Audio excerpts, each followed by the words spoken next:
Jesus told the disciples to look at what you hear. What did he mean by that? Let's find out. This is part 28 of our series. This video explores Mark chapter 4, verses 24 and 25. Let's read verse 24 from the English Standard Version of the Bible. And he said to them, "Pay attention to what you hear. With the measure you use, it will be measured to you, and still more will be added to you." First, who said what to whom, when, and where? If you've been following the series, Jesus has been talking to his inner circle of the 12 apostles and other close disciples. They asked him why he taught in parables. He explained and then unpacked the parable of the sower for them. Then he used a lamp as an analogy for parables to show that parables aren't meant to keep the truth hidden, but to reveal it to those who are diligent in seeking truth. Therefore, the setting, situation, and audience remain unchanged. Jesus is still teaching the inner circle about parables and the pursuit of truth. So, what did Jesus say to them? Pay attention to what you hear. Some people have excellent hearing but poor listening. Jesus, while talking about parables, said, "Pay attention to what you hear." What do you think he meant by that?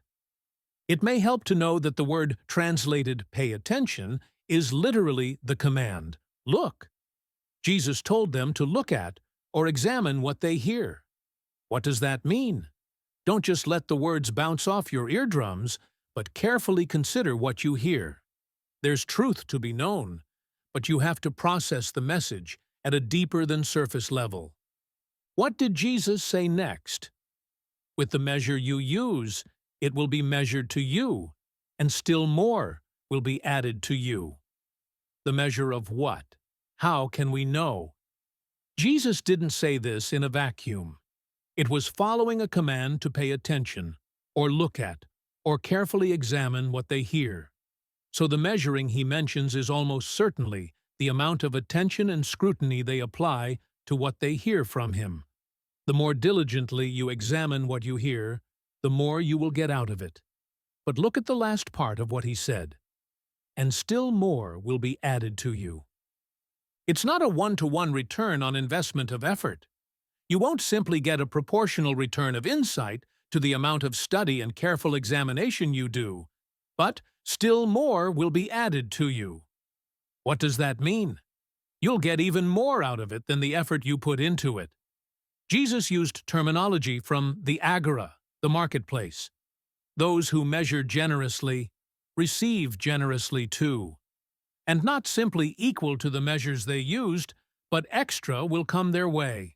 In other words, sticking to market terminology, the effort will be rewarded with profit. You'll get back even more than you put in, but only if your measure of carefully examining what you hear is abundant. Look at verse 25. For to the one who has, more will be given, and from the one who has not, even what he has will be taken away. In the context of the passage, how should we define the one who has and the one who has not? If the passage is referring to the benefits of vigorously paying attention and examining the parables and other sayings of Jesus, then one who has would be anyone who carefully listens to understand, and one who has not would be anyone who lets the words slide off them like snow off a steep metal roof. Look at the sad consequence Jesus described at the end. Even what he has will be taken away. So just like the diligent one will receive even more than he or she has put into understanding these words, someone who isn't listening to understand, who hears without interest, won't even hold on to what he or she has. Remember, Jesus is still talking to his disciples about his use of parables in teaching. So what do these two verses tell us as readers of Mark's Gospel and hearers of Jesus' parables? First, neither Mark nor Jesus is trying to keep secrets from their audiences. Parables, like a lamp, aren't intended to be hidden under a basket, but to be placed on a stand to give light, to help people see better. Second, it's not enough to hear the words. one has to listen. Or, as Jesus commanded, look at what you hear. Put some effort and energy into examining and processing the words. The more effort you put into unpacking the parables, the more you'll get out of them. The measure of effort is important. And third, the return isn't simply proportional. If you are a diligent examiner, you'll get out of it even more than you put into it. But if the words pass over you without being taken into your mind, then you won't even hold on to what insight you already have. What is the significance of this message?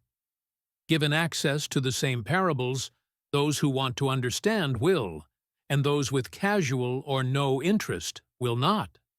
The parable is the same. The opportunity is the same. The access is the same. It will come down to one's measure of interest and effort in processing the message. Please note that other gospel writers record Jesus using the ideas of, with the same measure that you measure, it will be measured to you, and those who have will receive more, and those who have little will lose it, in different settings and contexts than Mark does here. It's important to examine each usage in its own context, and not to conflate the meanings and confuse the interpretation. What do I mean? In Matthew chapter 7, verse 2, Jesus says, "For with the judgment you pronounce you will be judged, and with the measure you use it will be measured to you."